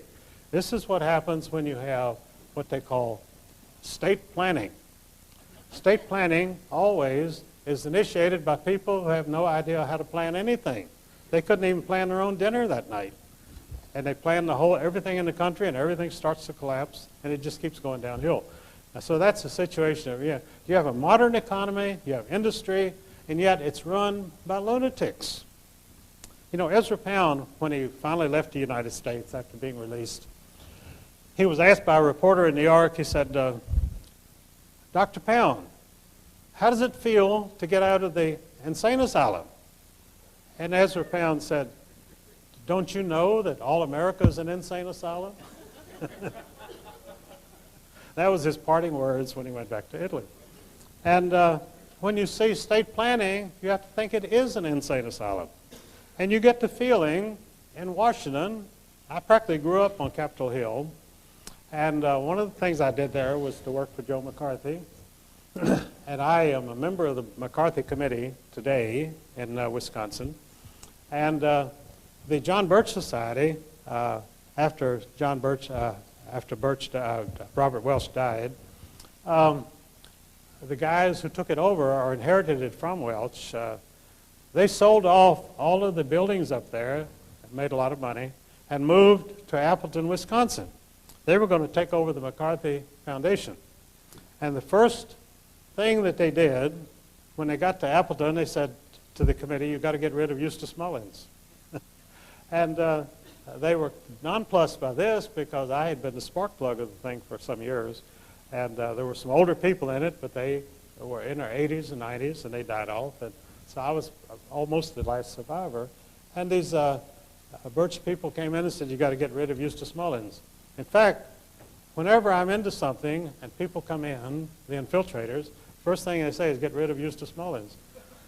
And the only reason is because they can't control me. They have no control, no leverage whatsoever. Because I'm going to speak the truth, and that's the only thing I'm going to speak. So, obviously, this is the great stumbling block. Before they can go on with their ambitious plan, they have to get rid of me. And they always try. They work very hard. I think I mentioned, too, earlier, and I should have gone back to it, was that when I filed this $100 million suit in the federal court in Washington, D.C., down at 3rd and Pennsylvania Avenue, the Judge Harold Green was placed in charge of it. Well, I didn't know it at that time, but I found out later that Green, a very secretive individual, was a German Jew named Grunhaus. His name was Hein Grunhaus. And he came to the United States in 1943. Well, Jews were not allowed to immigrate in 1943, so he must have been sent over here as a double agent. And so he promptly joined the United States Army, and he and Henry Kissinger and a bunch of other communists went back to Germany as the occupation army. They didn't participate in the fighting. They waited until people like Audie Murphy had won all the battles and the war was over. Then in comes this influx of these people, a horde of refugees who became the occupation government of Germany. And Kissinger had the code name of Bohr as an official Soviet agent, which has been printed many times. He's never denied it. And one of his chief assistants was Grunhaus, who now called himself Green. I don't think he even changed his name legally. They don't bother. Don't have to. So Green came back and joined the Justice Department. He authored the Voting Rights Act of 1950, the Civil Rights Act, and became one of the most influential people in Washington. So they made him first a Superior Court judge, and then Lyndon Johnson put him on the federal court in Washington. So he was my judge, and he promptly dismissed my suit without a hearing. And so I took it to the appeals court of District of Columbia, and there was another judge named Lawrence Silberman, also Jewish, and he promptly upheld Grunhaus's dismissal of my suit. He had been appointed by Nixon, Silberman. He's still there. So Grunhaus had given one interview in his life, and in that interview, which I found, he admitted his name was Grunhaus, and he now called himself Harold Green. And this was the only time that he ever gave an interview throughout his whole career. He died 2 years ago. So here, Heinz Grunhaus, a German refugee, is dismissing my suit without a hearing because he didn't want me to have a hearing. I have been denied jury trial in every lawsuit I've ever filed in this country. Every time. And the Constitution guarantees you a jury trial. And I stipulated at every court case I ever filed that I would have a jury trial. I've never had one to this day. Because the judges feel like they can do what they want to. And as Jerry Spence said, there is no justice in any American court for any American today. And it's true. Go to court and see how much justice you get. I had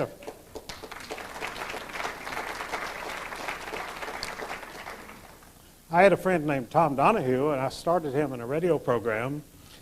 And he's a refugee today. He's on the lam. I haven't heard from him for some years. Because he went before Judge Barefoot Sanders in Texas, and Sanders would not even allow him. He would only give him 10 minutes to present his own defense. And it was a trumped-up charge.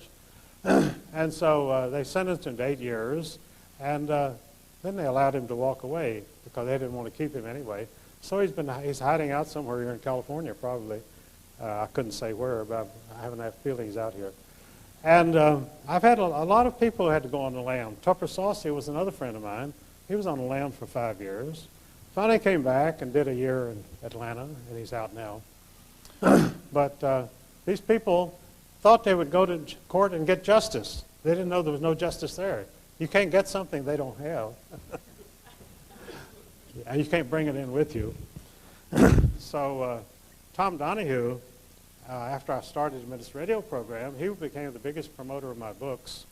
And so I was on talk shows for 5 hours a day there in Florida, 3 hours with Chuck Harder. They ran Chuck out of business because he had me on. Has no program today. I did 3 hours with Chuck Harder and 2 hours with Tom Donahue. And Tom Donahue used to introduce me on his program as J. Edgar Hoover designated me the most dangerous man in America. And so, which he did for years. And so Rush Limbaugh was growing very rapidly at that time, and he had the program immediately following Tom Donahue. So he would listen to Tom, introducing me as the most dangerous man in America. So Rush appropriated the title for himself. He began to advertise all over the United States, Rush Limbaugh, the most dangerous man in America. And of course, Rush was about as dangerous as a carrot, you know. I mean, no threat to anybody. But he used that for a couple of years, and he finally dropped it because it was so ridiculous that he couldn't carry it on any longer. But they put Tom Donahue out of business because he was on the program for hours a day saying, you've got to get Eustace Mullins' books, and talking about the Federal Reserve book and my other books. And they were selling them like hotcake, and Chuck Harder was too. So they sent a reporter down from New York to take care of Chuck Harder. And the way he did it, he came to Chuck and he lied. He said, we want to do a big spread on you in the New York Times. And he wasn't even with the New York Times. He was a Nation correspondent. And but Chuck didn't know that, didn't check him out. And Chuck thought, boy, I'm going to have a big spread in the New York Times. This is going to be great. And so he invited the guy into his hotel there and wined and dined him and showed him all of his operation, let him go through his files. So the guy goes back and writes a series of articles. The main thrust was that Chuck Harder was a tool of Eustace Mullins, and that I was using Chuck to promote my books. and that Chuck was the sucker for doing this. So, of course, it was a total double cross because I had no influence over Chuck Harder at all. He only sold my books because he made money off of them, and he was making good money.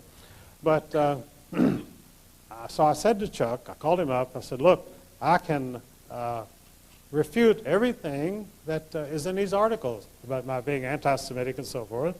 I said, as I've said on your program, I said, they call me anti-Semitic because I go along with the Orthodox Jewish position, which is that there can be no Jewish kingdom on earth until their Messiah comes.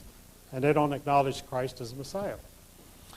And so the Rothschilds, after they began to make a lot of money, they decided to start their own Jewish movement, and they called it the Reformed Jew. They hired a guy named Rabbi Moses Hess in Germany, and they put millions of dollars behind him, and Reformed Jewishness became a very big thing in the Jewish community. But there was always a great battle between the Orthodox Jews, who they were the only true believers, and the Reformed Jews, who only believed in money and power and having a Jewish kingdom, which would be at the crossroads of the world next to the oil fields. The whole idea behind putting Israel, the Jewish nation, in the Middle East was to eventually seize the oil fields. And that's what the new program is. They're starting the Crusades over again. The Crusades started in 1279, and there were 8 Crusades, and the Christians won the first Crusade very handily. They beat the Muslims, and they took over Jerusalem. Then they got homesick and went home, so the Muslims came back and took Jerusalem again. And then 5 more times, the Crusaders came back, and each time the Muslims beat them because they'd learned how to fight them.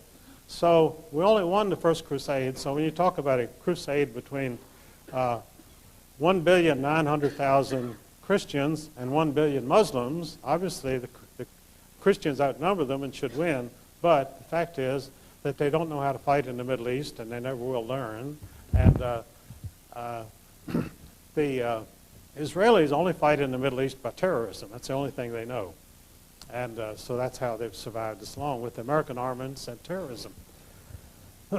But when George W. announced this new crusade, it was to be that we were going to attack 34 Muslim nations and destroy them in order to end the threat of terrorism. It sounded like a pretty good program. And for the military-industrial complex, it was a great program. We're going to fight 34 nations for the next 100 years, the 100 Years' War. I think George W. thought of himself as going down in history as the hero of the next 100 Years' War. And that was the foreign policy of the United States, a policy which is so insane you wouldn't think a 4-year-old child would embrace it.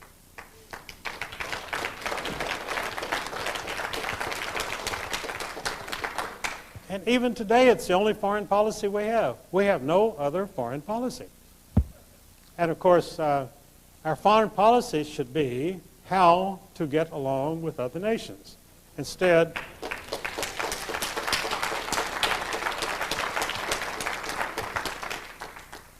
what we have is a foreign policy run by lunatics who want to make every nation in the world our enemy. And the rest of the world is not particularly interested in being the enemy of America. They still dream of America. All over the world, people dream of coming to the United States. Not because the streets are paved with gold. They know that's not true any longer. But the gold is in the Federal Reserve Bank of New York. But it's a place of opportunity. And what other countries do not have is opportunity. And because they have no opportunity, they have no chance to improve their standing, to improve their income. There's no place there that they can do this. So all they can do is immigrate, and immigrate to only one place. Nobody wants to immigrate to China. Nobody wants to immigrate to Africa. They want to immigrate to the United States. This is the only country in the world that everybody else in the world dreams about.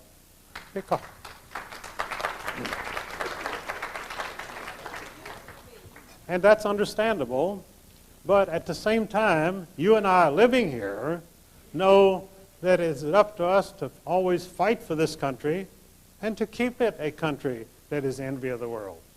And this is our great task. And this is what we can do, and we will do, because we understand it's our duty and our responsibility. We fought 2 world wars, which were totally staged, as I say, to knock out German industrial capacity. And they had the Bolshevik Revolution. The Bolshevik Revolution was perpetrated not only to rob the Tsar, but to put Russia back in the Dark Ages, to eliminate Russia with its natural resources as a competitor in the modern world. So what communism did was to put Russia back 100 years. In other words, the Russians are in 1880 and when it's 1980, so they're 100 years out of this, they're out of the competition. Because any nation, when they get a modern economy and a good workforce, can actually become a great threat to every other country in the world. China is no threat to us because it's a communist country and they're controlled and they're inundating us with their mass-produced products, but that's because of our government's policy. It's not China's policy. This comes out of Washington. Why did President Clinton cultivate the Japanese and accept millions of dollars in bribes for them? Because the program was to destabilize and destroy the United States. That's what's going on. And what is George W.'s policy? Practically the same thing. He's doing nothing to improve the economic prospects of this country. In fact, the only thing he's doing is to carry on the war against terrorism, which means you have loonies like these 2 guys in O'Hara that attacked me the other day, and all they're doing is creating dissension, and people hate to go on the airlines because they realize they got to go through these roadblocks to get on, and it's just not worth the trouble. So they're fighting this country. Your battle is coming right out of Washington. The battle against America is coming right out of Washington. It's not coming out of China.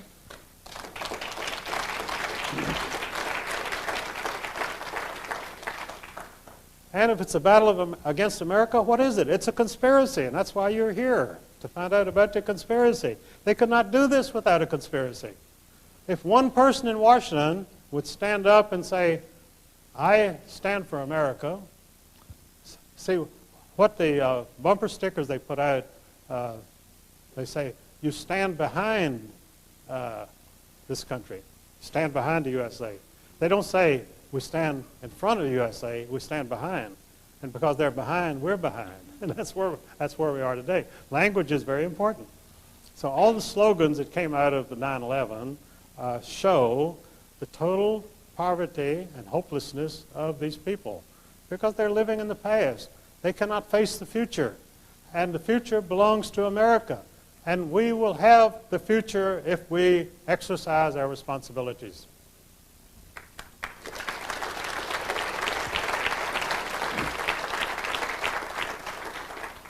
That's what the Founding Fathers did. That's why the revolution started right where I live in Virginia.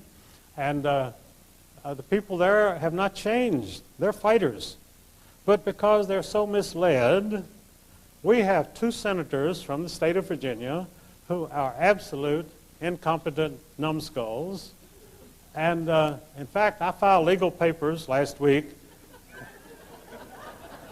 in which I pointed out that after the Civil War, the war between the states, the federal government continued martial law and military occupation of the southern states for 12 years till 1877. Not much is said about that in the history books, but the fact is that the southern states were not allowed to recover economically because of the martial law. And finally, Rutherford B. Hayes, who had been a general in the Union Army during the Civil War, decided that there was enough of this. And he ran for president and said he would withdraw the occupation. And it was one of the most bitter fought presidential campaigns of all time because the terrorists in Washington were determined to maintain martial law in the southern states and oppress the southern people. And Hayes won very narrowly, and he withdrew the occupation. But as I pointed out in my legal papers last week. When the military occupation was withdrawn, they left in the southern states puppet political parties, Nazi Quisling type parties. And they have run the southern states ever since.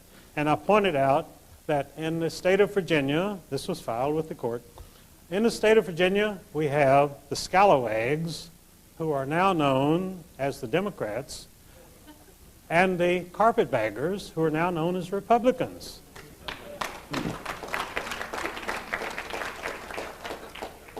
And if you think I'm ever going to get a chance to argue that in court, you're being very optimistic. But it's in the court records. There has been no mention in the press of this lawsuit or about the carpetbaggers and the scalawags, which is what these people are. They're absolute scum. And the people in Virginia and the other states are working for these puppet Quisling political parties.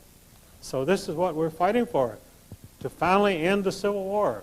Over 150 years ago it took place, and now we haven't recovered because they will not allow us to recover.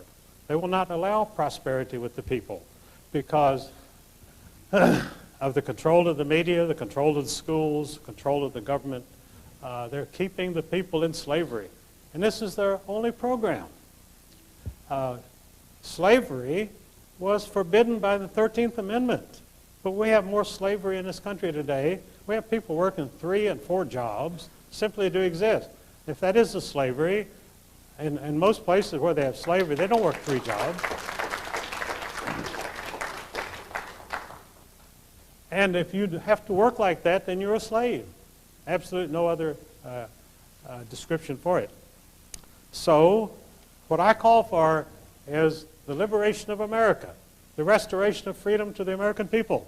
That's my program. Now, if you don't like it, okay, but that's what I'm going on. And I believe that the American people themselves realize the necessity for this, the necessity for breaking off from this conspiracy of lies. They call it the conspiracy of dunces, which is not personally directed at W, but if it fits, all right. But I feel like the prospects are good. I feel like that there's a new wave sweeping America. We're recovering from the recession, although they're doing everything they can to maintain it. The recovery has been very slow because we take, as Lenin said, you take 1 step forward and 2 steps backwards. And that's what the government is doing today, 1 step forward and 2 steps backwards. And that's keeping us down. But we'll grow out of it, and the American ingenuity will lead us out of it, and that is my prospect for the future.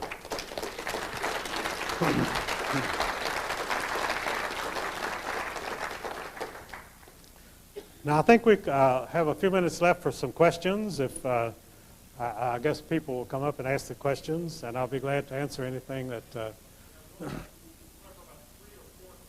Okay. All right.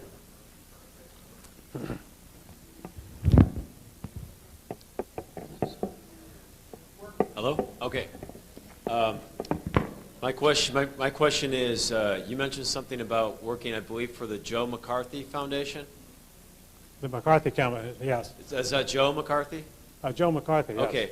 My question is, was he slandered? Was he framed? What's the real story about Joe McCarthy, and what was your work in the foundation? Well, the gentleman asked about Joe McCarthy. Joe McCarthy today, whenever he's still mentioned in the press, he's the most hated man in America, reviled. They call him a monster who destroyed people's reputations, but they cannot mention a single name that he... Actually, many people founded their professional careers on being attacked by Joe McCarthy. They were promoted at the universities, they got good government jobs, because it was almost a recommendation if you were attacked by Joe McCarthy that you must be a communist and therefore you were acceptable in our government.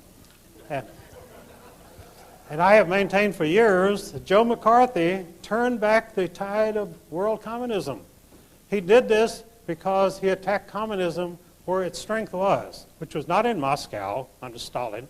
It was in the halls of Washington, in the halls of government. And because he attacked it at its source, that's why he's so hated today. Because that was the great beginning of the turnaround against communism. That's how the Berlin Wall fell, because of the work that Joe McCarthy did. He led this country out of danger from communism. Gets no credit for it. But that was what this man did. Aware of what's happening today, some people are expatriating and repatriating. And can you tell me if you think that's legal, or what do you think about that? And also, I've been hearing that some people are thinking about sometime in the future the states themselves are going to be breaking off into their own state. I mean, to be their own country, each state. You mean people who represent themselves? No, talking about the whole state being represented as a nation or a country itself. Like California would break off from the United States, and each state would be the same as, like same thing in Russia, what they're doing. Uh-huh. Well, I don't quite follow what you're asking. Yeah. Pardon? Yeah.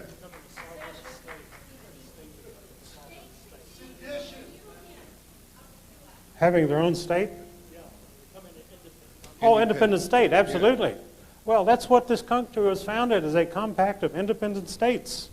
And they converted that into a federal dictatorship, illegally. The Constitution has never allowed this. This is what the Civil War was about, that they had the right to withdraw, and peacefully withdraw.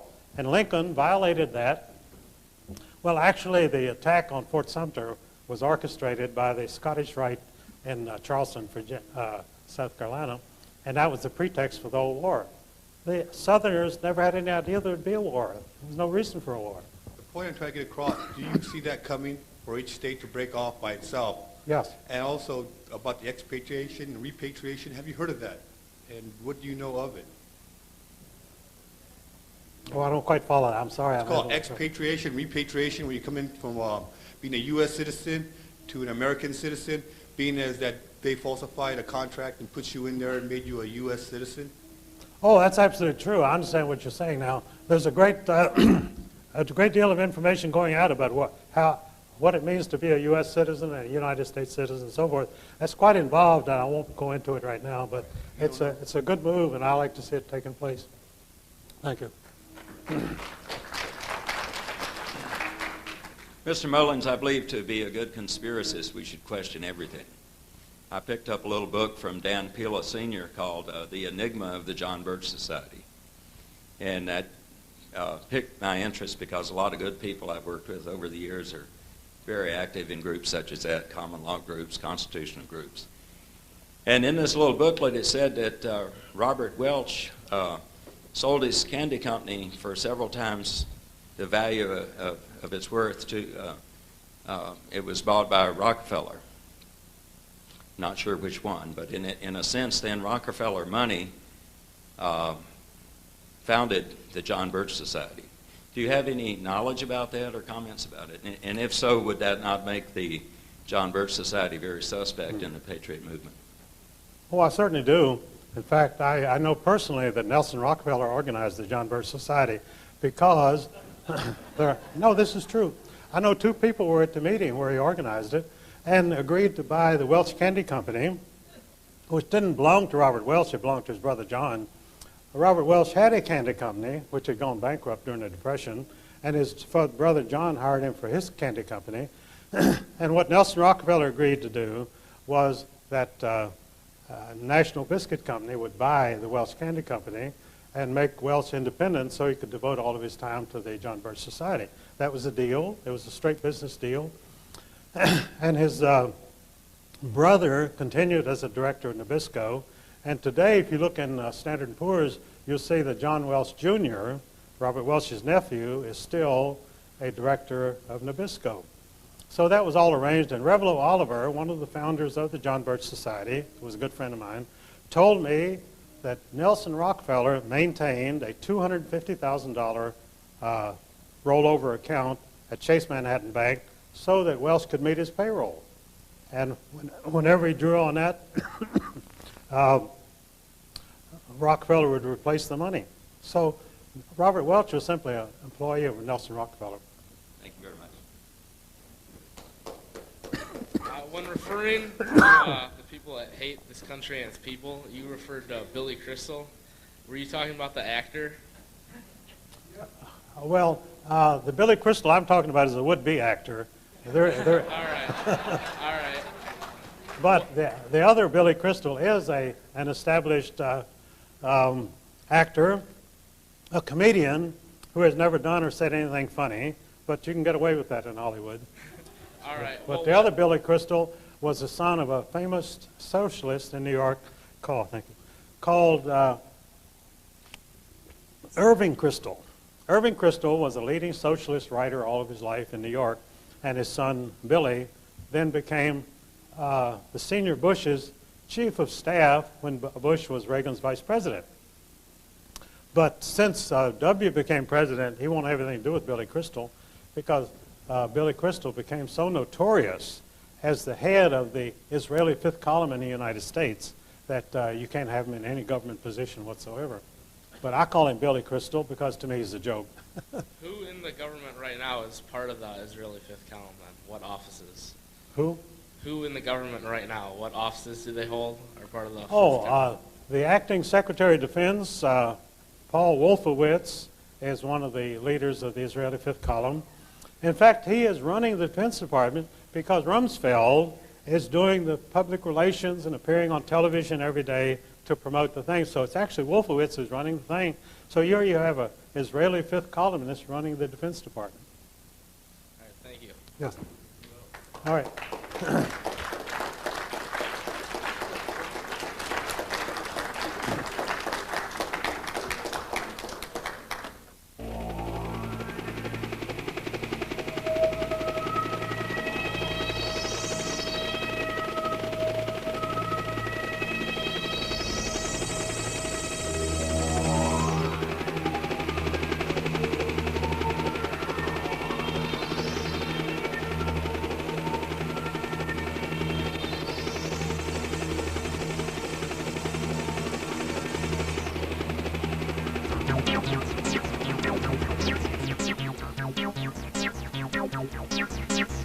Thank you.